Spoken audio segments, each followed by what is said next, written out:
Hey, this is Todd Howarth from Ace Frehley's Comet, Cheap Trick, Ted Nugent, 707, 4 by Fate, and Return of the Comet. Hey, you are listening to On The Fly with Stevie and Warden.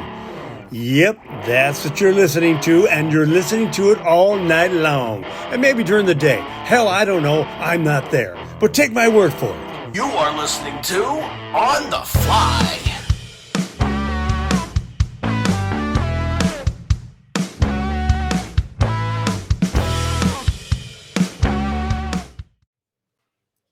What's up, guys? On the Fly is back again tonight and continuing our series with the Brickshore Media Group with Nicole, who has been so gracious to send over these interviews with us tonight. And I'm going to go ahead and say soulful contemporary Christian artist Flynt Adams is with us tonight. And he's here to talk about his debut single, Who Walks on Water. And guys, let me tell you, if you have not checked this out yet, I urge you to go check it out. It's got a great message and just a great song. But welcome to the show, Mr. Adams. Appreciate you being here tonight. Thank you so much, Stevie. It's good to talk to you tonight. Be with you. And where are you at tonight? Where are you at tonight? I am in Nashville, Tennessee. Nashville, Tennessee. You got the orange on. Looks like a Tennessee. I did it for you, Stevie. Oh, come on now. Come on now. I knew you would ask about the orange. I go, I'm gonna do Tennessee orange, baby. Tennessee orange. Now, you a Tennessee fan? I certainly am. Okay. I certainly am. I know I've heard your Texas connections and all this stuff, right? Oh, well, shoot. I'm a North Carolina boy, so okay. Yeah. I'm NC's good too. All right. Yeah, I'm from a small town in eastern North Carolina, about 95 people here.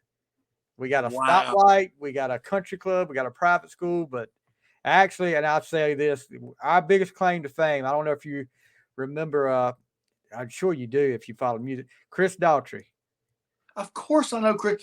Did you know that I wrote songs with a guy that was friends with Chris Daughtry for years and years?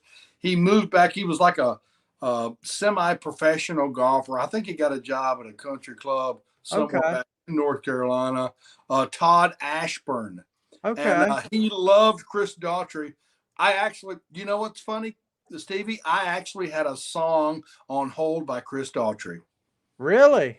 Yes, I did. Now Chris grew up down the road from me. So, oh wow! Yeah, he was a great singer. Singer. He was a little bit younger than me, but that's our biggest claim to fame. He was, as a matter of fact, all these when he started getting popular after Idol, all these online places would be hometown Roanoke Rapids. That was a bunch of bunch of crap there. And he actually went on a talk show, and we recorded a clip. We play it like at least once a year.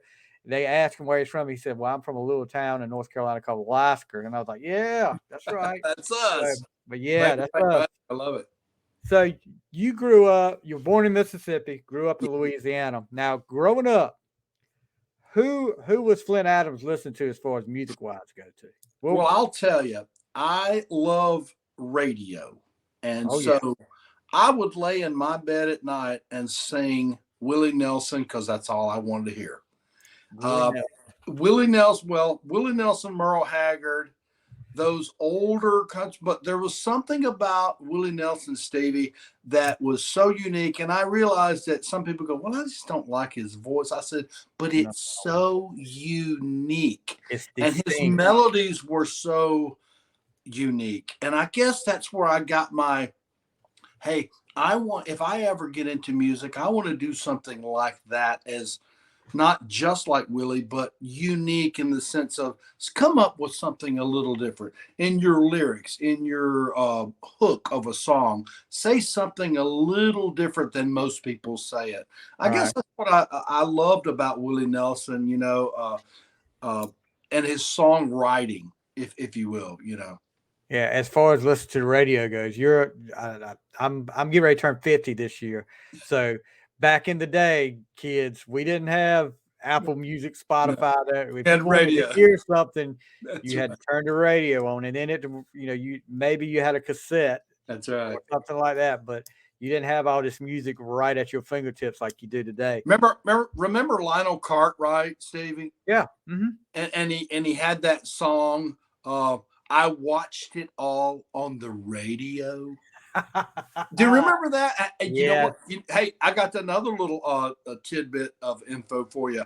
Okay. I went to a church here in. It's no longer. It's being turned into a high school now. But Lionel Cartwright was the minister of music there. I got to meet him. And isn't that crazy? And so he asked me to do. Now you know Reggie Smith and Lady Love that sing for the Gaither Vocal Band. Right. Yeah. I sang with them in a concert. It was like a 4th of July concert. So here I am with Lionel Cartwright, Reggie and Lady Love Smith that sings for the Gaither Vocal Band. All these gospel people. I'm literally like, what the heck? What's going on here, man? And he's like, okay, so John, I want you to sing a Ray Charles song. I go, he's one of my favorite artists ever. Of course I will. I ended up singing some Ray Charles song, and we sang Dust in the Wind by Kansas. Yeah. Isn't that crazy? That is so I'm crazy. listening to Lionel Cartwright on the radio going, I love that song. I watched it all on the radio. And then here I am years later going, oh my gosh, Lionel Cartwright. And he's playing violin, he's playing guitar, he's playing everything, Stevie. Wow. He was incredible. So that was a unique time in my history in Nashville, if you will. So you talked about Willie Nelson, you talked about Merle Haggard, and you mentioned Ray Charles. Who were some of your other influences? I think so. Another interesting story. I started being a professional golf caddy, and I started out at the Golf Club of Tennessee caddying for Vince Gill. Now Gill. So now Vince Gill is one of my best friends. He's one of my favorite singers of all time. In fact, I'm jealous of him. I just can't. I love that tone, you know. Yes. I know every time. It's just that tone. It doesn't matter what he sings, Stevie. He is. I'll tell you this right quick. I was, in the 80s, I was like the 80s rock guy. Yes. And I didn't want, I was totally like, no country. I'm not going to listen to country. I just can't. And I'm totally different in that now. When Garth Brooks came along with No Fences, that's changed me. But then I hear this Vince Gill guy, and I watch him playing freaking guitar. Yeah. And the guy can freaking tear it up. Do anything, Stevie. Do anything. He is one of my, I would put him in top 5 favorite. Look, we're talking. Yeah, absolutely, Stevie. Look, he goes from walk the floor until I still believe in yes. you. And look, so he goes from this country, and he loves that, by the way. He loves this bluegrass, high lonesome sound, all this stuff. But then he sings "I Can't Tell You Why," and then he joins the Eagles. And fits this guy is unbelievable, and I admire it so much, Stevie. I couldn't look. The first time I met him, Stevie. So I'm out on the driving range at the golf club, and the caddy master goes, "Hey, John, you got so and so and so and so." I'm sitting on the bench out there, and there's so many, rich people and the artists out there, and I go, I look over to my left, Stevie, and I go, "That's Vince Gill." And that's Stevie. I just go, "That's Vince Gill." My heart was starting to beat so fast you could see my shirt move. I'm sure. And look, he sits down and goes, "Hey, Johnny boy, how you doing?" "Hey, Kelly says you got me today. I got a couple boys over here, and we're gonna go play a couple of rounds." I was like, "Okay." Lord have mercy. But he was so cool, and I won't say what the temper thing is like on the golf course, but the caddy master did tell me, Stevie. The caddy master did tell me, "Hey, John, I just want to let you know that this might be a rough round for you." I go, what do you mean? I don't understand. He goes, well, if he gets upset a little bit, just leave his bag and just walk on up the fairway about 50 or 75 yards. Look, let me tell you, I am glad to hear, because I've always wondered. He's always seemed like such a nice guy and just a He good is. demeanor. And I'm glad to hear that he is really like that. So that, He's a down to earth guy, but hey, Stevie, we all got a temper. We oh, all got definitely. feelings Look, about things. But I'm gonna tell you something. One of the sweetest hearts you will ever meet, and he will do anything in the world for you. And he is literally, as you and I both know, one of the greatest musicians God has yes, ever graced on this planet. He I really is. do like a one of the things I do, and I haven't incorporated into the podcast yet. I do like an album challenge, and I challenge myself to listen to like at least one entire album a day. And Yes. and I've this has been like 2 years, and I'm on like album 1300. But Wow. I'll tell you one album that people have overlooked with him, I think, and they shouldn't, because it's got a lot of songs on. But these days, oh my gosh, that Isn't that guy great? puts it on. That is one of his best albums he's ever done. I like I said, I could talk Vince Gill for a while with you, but um, it's just I heard a funny story that he talked about back when he was in Poco, Oh, and yes. or And what a great band that yeah, was, by the and way. he was in Pure Prairie League too. I Oh, think when he was in Poco though, I'm a big Kiss fan. I have been since I was 5 years old, yeah. and they opened for Kiss, and I can only imagine when he was singing Amy, what these Kiss fans in the crowd were saying Like, to what are him. you doing? Why? Okay, they were like, "What is this? And What is why is this group opening up for Kiss?" I can only imagine what he heard that night, but I would love to hear that story right there. So, when did you start like picking up on music, like playing? When did that start for you? honestly, I can say, I have a musical family. My mother played Baptist piano. I grew Right. up on the front row of a Baptist church in a small town in Mississippi. My dad passed away when I was little over 6 years old, and she remarried about 5 years later. But my sister played for the Southern Baptist Convention and still does, and plays all over the Mississippi area. And so I started playing piano, Stevie, and I kind of just kind of picked up a guitar, and I really loved it more than piano. And I think I've always thought that if someone, Elvis Presley said, if someone's musically inclined, they can pick up any instrument and they can start incorporating it in their life if they put consistency in it, if they put, just time in it. As you and I know, anything in life is done with time. You just put Exactly. you put time in it. And so I always say, if you love it enough, you'll do it. And so I started doing that, and I started getting a little bit better, and I'd find new tunings, and I'd find interesting ways to write songs and do things. And as you know, you write songs, and some of them are just not good at Yeah. all, because you're learning. But if you don't give up and you keep going, you start learning. I need to find this hook, this title, and I need to get a melody that goes with that. Now, I still play piano and stuff, and I've written a few songs on piano, but it's mostly guitar.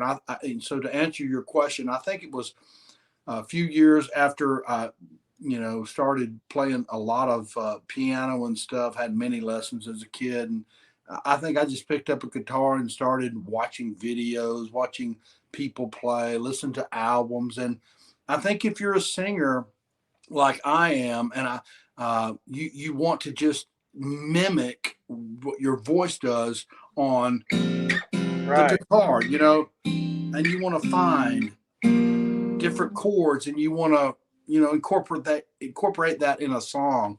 And so I just started doing that, and I got better and better and better at it, and just kind of got on fire for it, and it's lack of a better word, that's exactly what it was.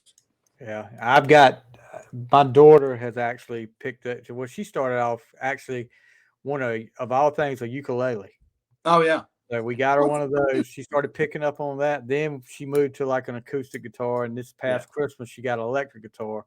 So she's picking up. She hadn't, she started her first year of college, so she hadn't had a lot of time to mess with it. Right. And I said, well, I'm gonna get me an acoustic one and try to learn myself. And let me find the time to do it. And right. That's the thing. And also, Stevie, it's a great bonding thing for you and your daughter. Yeah. And I always tell people, if you never do it professionally, you can bond with those you love. You can make memories with those you love, and it's not just about a professional musician. Music is for everyone, and I always stress that. And we always, well, if I can't be a star, I can't be this. Well, we don't know about any of that stuff. We have to put our best foot forward, but making memories with the ones you love is most important. Yeah. And I'll tell you, can you imagine a day without music? I just can't. We've all heard that online. Can you imagine a day without? No, we can't. It's just part of us, Stevie. I think it's just either a player or a writer or listener. We just have to have it. It's one of the mediums that God made, that it connects the souls. It heals our minds. It actually heals our bodies. Yeah, I agree. We can heal with music, and we've heard it so many times throughout the ages that music does heal. It's just funny how and I know it's not just me, but certain songs can bring out certain feelings in you, certain emotions. You're right. Yeah, and that's the ones. And just like with Who Walks on Water, you relate to it. When you can relate to a song. There's songs that I like more. But most of the songs that I'm looking for, I want to hear a story. I do want to hear a story. Interesting that you say that. So I am at my kitchen table and I'm praying. There's been some backsliding and blah, blah, blah. We can go through all that. So I just asked God, I want something unique, not just Jesus saves me from this. Right. I want a unique approach. And I'm going to tell you something about prayer. When you do that, Stevie, something happens and I can't explain it and you can't explain it. And I go, Lord, it's not about money. It's not about my fame. Because to be honest with you, Stevie, I had many record deals. I could have had country songs. But I said, I want to make an impact with a song that says you can rescue, as you walk on water, anyone in their sin, in their situation, from their past, from this and that and the other. It doesn't matter. It makes a difference, along with practice and diligence in what you want to do. I'm not downgrading the importance of practice, because it's imperative. It's like if I want to play baseball, but I sit on the couch all day, it's not going to work. So in practicality, along with prayer, supplication, I just wanted a song that meant something, that someone was going so low that they went, God can't rescue me from this, but yes, he can. Mm-hmm. And that's what I wanted in this song. And I just happened to play that.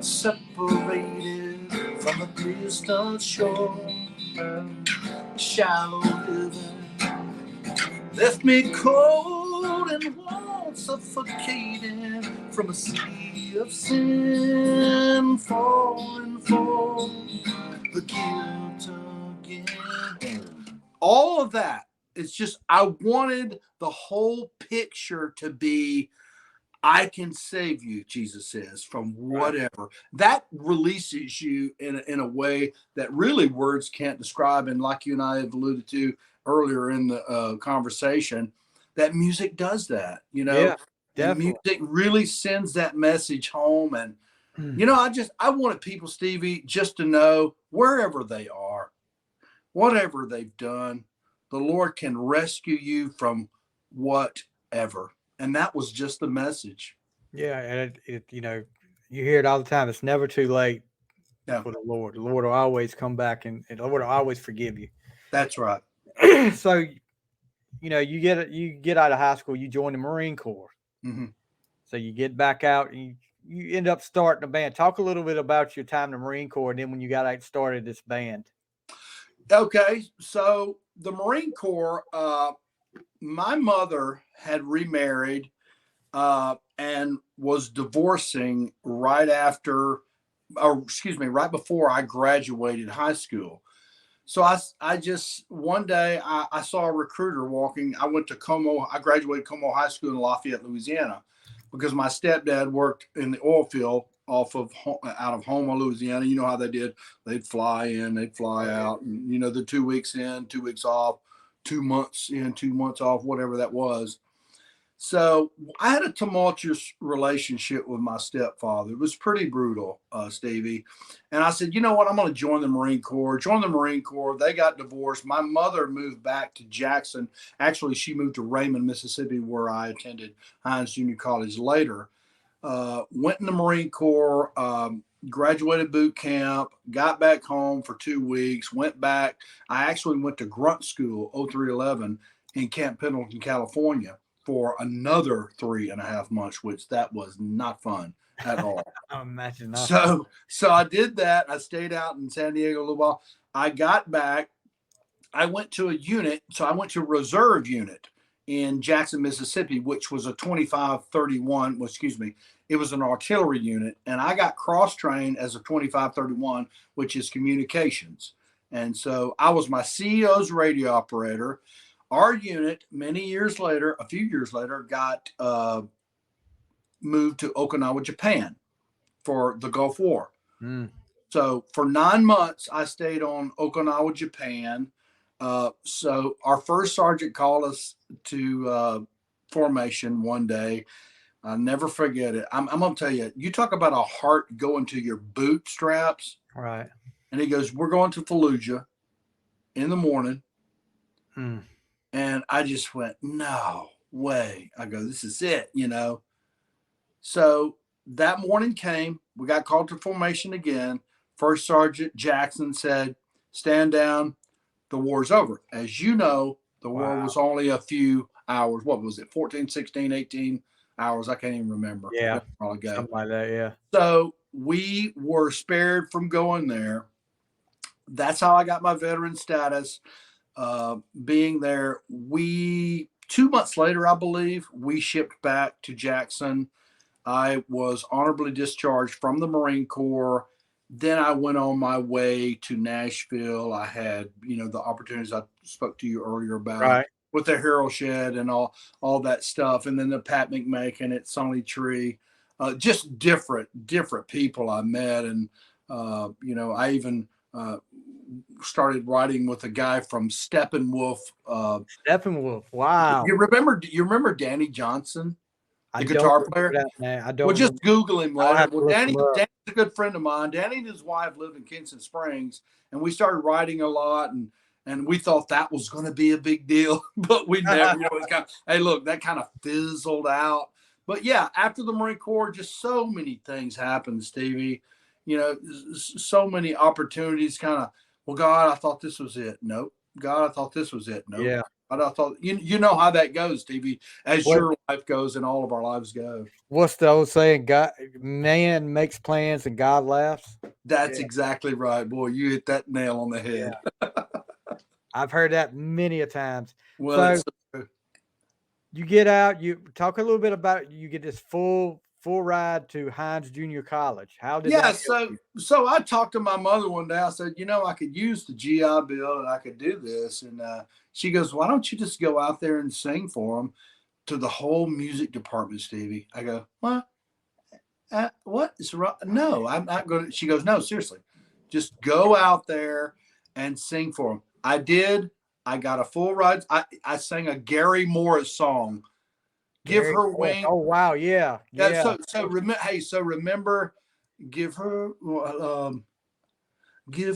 thorns and she'll find the roses. Just see the love she found in me.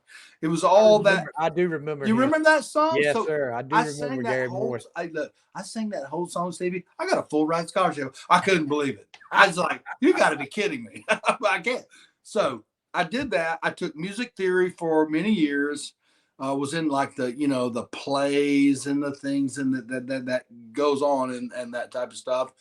And I never graduated. I think I have a few hours from graduating. Oh But the wow. reason I didn't graduate is because a guy named Pat McMakin called me from Sony Tree Publishing and said, "Hey, I want you to move to Nashville.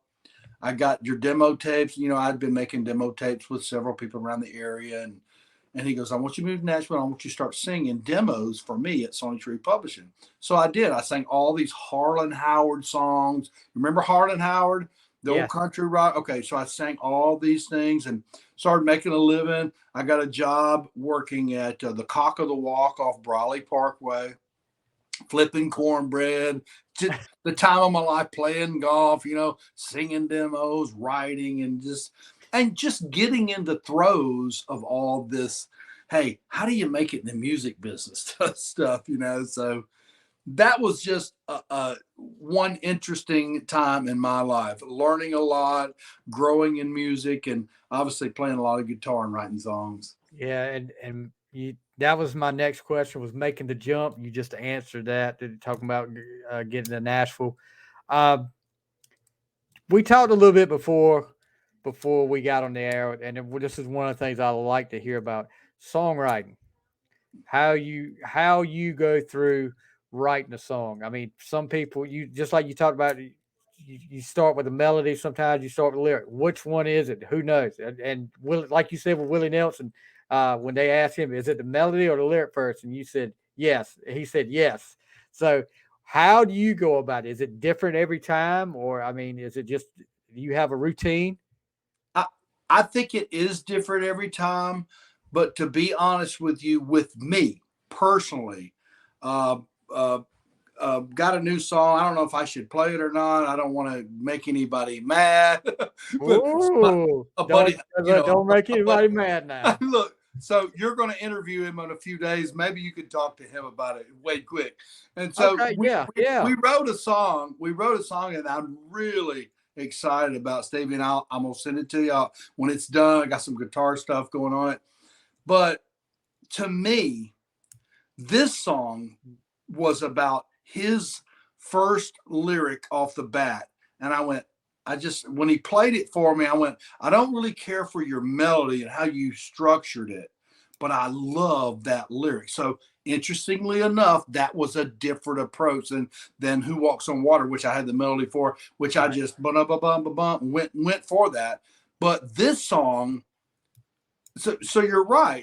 It's different every Yeah, time. yeah. It's different every time. He had I'm not even gonna play. I don't even want to play. I'm gonna get scared. Don't get yourself in trouble now. Don't get Please yourself in don't trouble. I get don't me in want. trouble. He goes, could you please hold on for a second? Yeah.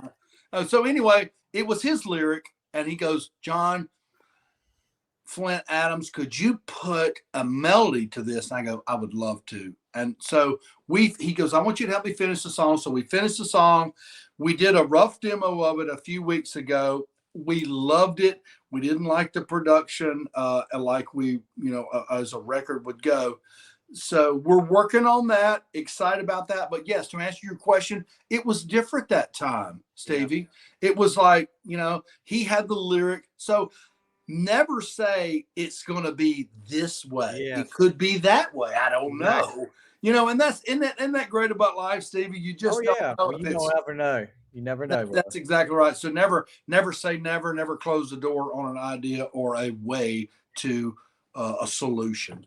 And see, you're already answering my questions before I even asked, because my next question was going to be talk about working with Wade Quick. So you took care of that, and I do not want to get you in trouble. No. Let me tell you something about Wade Quick. Wade Quick has been one of my best friends for years. Him and I met at downtown Nashville at a talent contest. Mm-hmm. So we were in line. I basically said, hey, you want some coffee? Yeah, let's get some coffee. I think his girlfriend at the time went and got some coffee. He came back and we just hit it off. He's an amazing man. He's one of the most underrated writers in this town. I just feel so deeply about Wade Quick and his passion for music and his authenticity in writing. He had Stained Glass. I don't know if you remember the song Stained Glass. Right. What a great illustration about a man who's been through so much. It's almost like a Job life, Stevie. It's like, you still love the Lord after all this. And that Stained Glass, every time I hear it, I tear up because I go, that is from a genuine place. And Wade eludes genuineness. He really does. A wonderful man of God, a wonderful friend. And we write songs together. I love him to death, man. I just do. He's a Georgia boy. Okay. And so Tennessee. is Michael Lee. You're going to have on in that's tomorrow night. And look, yeah. Let me tell you. What is it about these Georgia boys? They're just God's gift. Exactly. Evidently. Hey, don't forget about the North Carolina guys. That's North Carolina as well, brother. I tell you.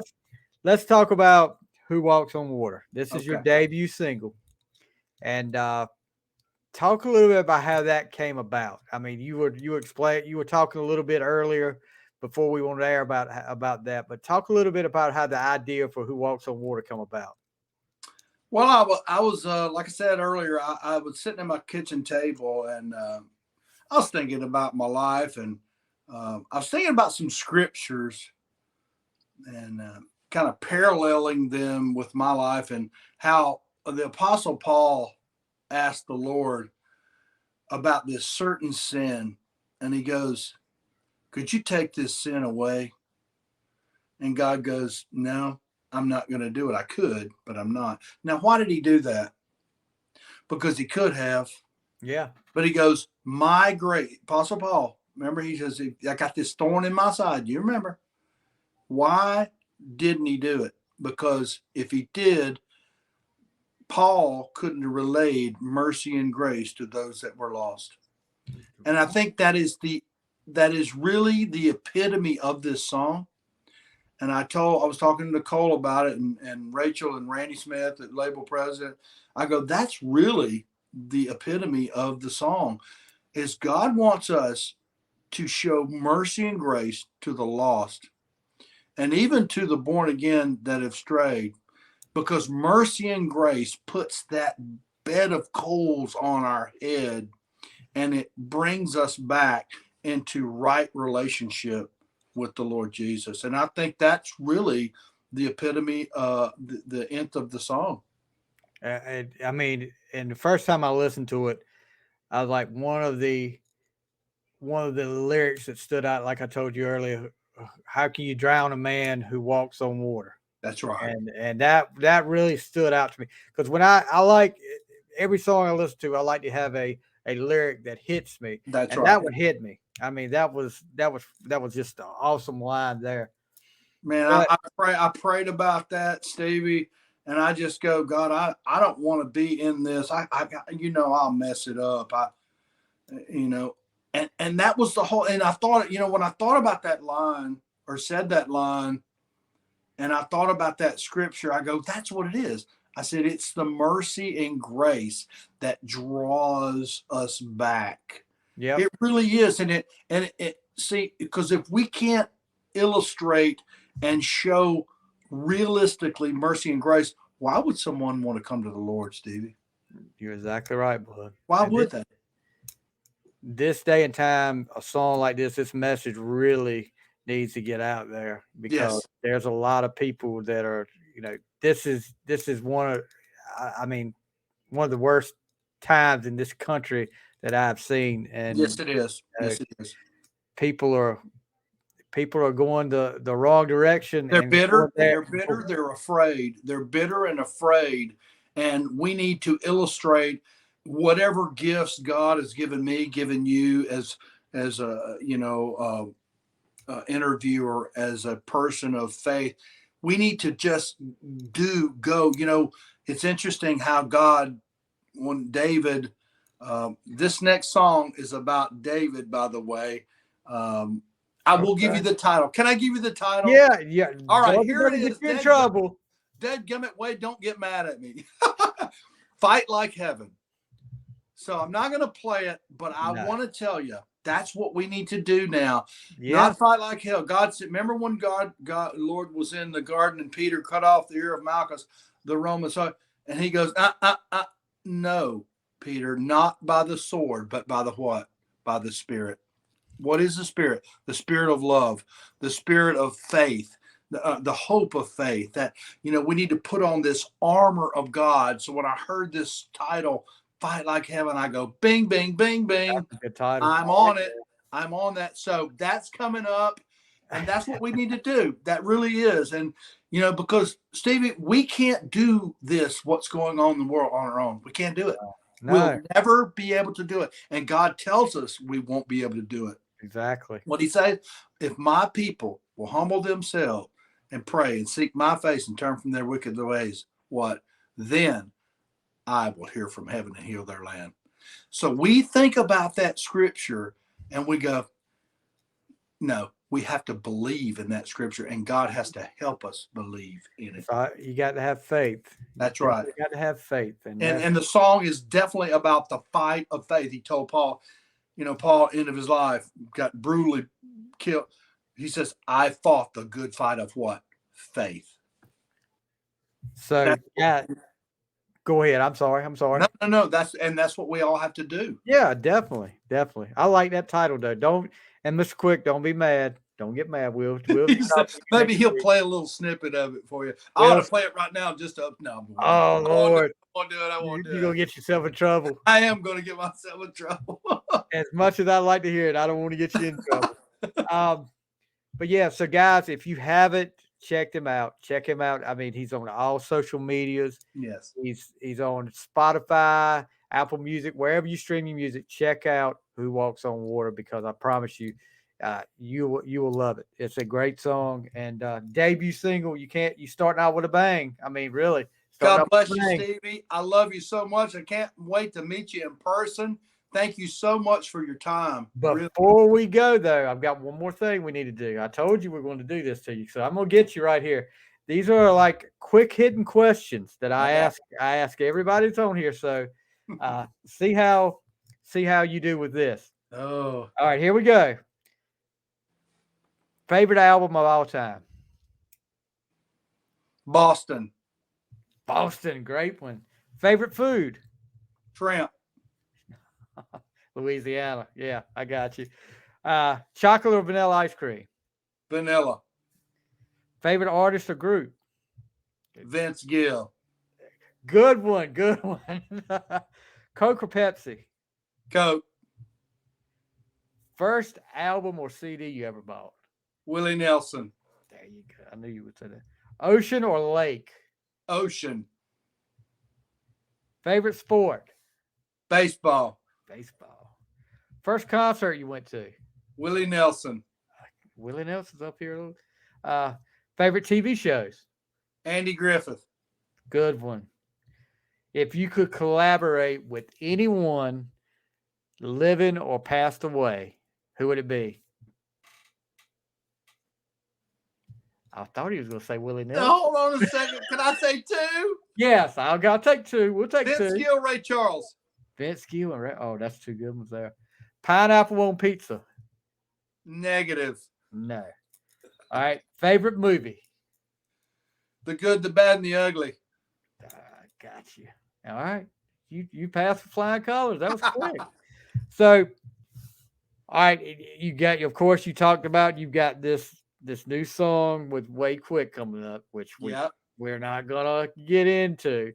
But what else is going on? What is there another single on the way or anything? That's the single on the way. Fight Like Heaven. That's the one on the way. That's the single on the way. I was tempted to play a little bit of it, but I'm just not gonna do it. I don't want him to beat me up when I get.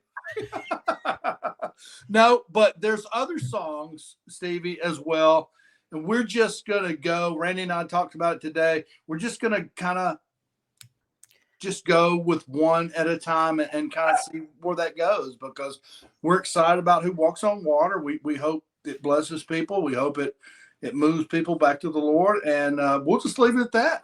Yeah, that seems to be the way Yeah. to do it today. Do one at a time. Yeah. The album thing is kind of, especially with when you've got something like Apple or Spotify. That's right. Put out these singles, and it seems like it's more feasible for you guys to do that.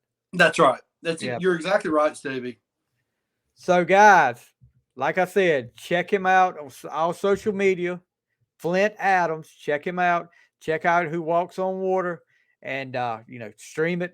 Gosh, thank you so much, Mr. Adams. I've had a blast talking to you. I hope you've had as much fun as I've had. I certainly have, Stevie. I look forward to talking again, my friend. Yes, sir. Anytime you got anything you want to talk about up here, any new stuff, you got an open invitation right here. You got it, my friend. God bless you. All right, guys, that is Mr. Flynt Adams on the fly.